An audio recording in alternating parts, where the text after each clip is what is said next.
The goal of this project is to work with the City of Tempe to create a small co-housing community of tiny homes. Possible outcomes for our project is a permanent, sustainable community in Tempe for low-income individuals. So the lot that we're looking at is about 0.67 acres large. It's on the corner of Rural and Apache, located at the end of Rita Lane. So as you can see, a cul-de-sac takes up a large portion of the area that we're supposed to be using to design, which can be viewed as a potential setback or simply just a design influence that we need to take into consideration.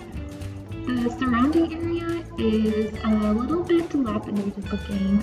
There's a lot of debris surrounding it, and you almost don't really even realize that that street is a street. It sort of looks like an alleyway. So we're using this as an opportunity to beautify both that lot and hopefully raise the value of the community around it. For our expected stakeholders, we wanted true believers, so essentially people that are co-friendly, sustainable, love to be social and be active in their community, and are outdoorsy because of the condensed living quarters. Our second category for our stakeholder profiles is the college student. So somebody that goes to Arizona State University has a tight purse strings because of their student debt and loans. And finally, our settlers, anyone that's minimalist living, retirees, empty nesters, people like that.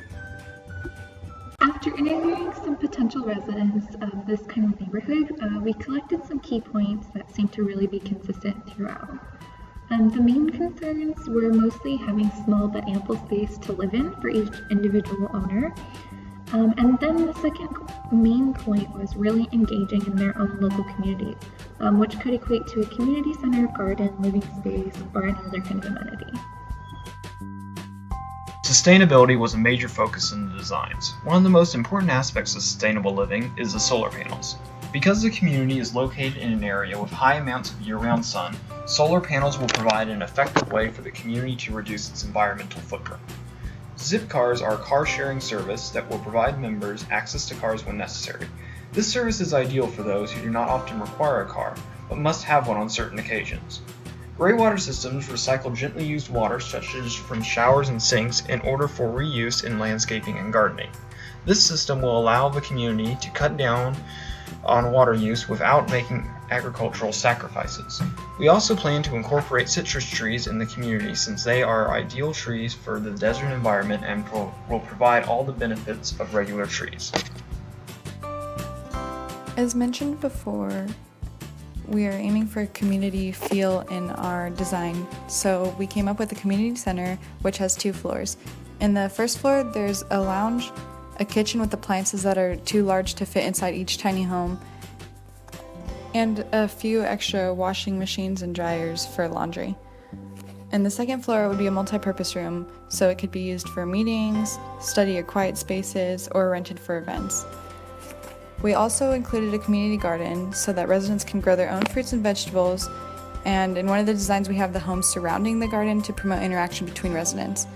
We also have a shed for storage, which can include tools for gardening or possibly for residents who are downsizing. This first design keeps the cul-de-sac in place. It includes 7 total tiny homes ranging from 400 to 750 square feet, which totals up to 4,700 total living space on the lot. Each tiny home is going to be about 14 feet high to include potential loft space. The community center located in the bottom right-hand corner is about 1,250 square feet and will eventually be 2 stories. The community garden located in the center of all the homes is 400 square feet. There are only 6 parking spots, but there's also space for a 600 square foot shed to include gardening tools and extra storage space. We have a second design that we decided to connect the 2 roads, which will give us more space and a bigger community. We have a total of 7 homes in this design that range from different sizes to accommodate for different individuals or groups of people.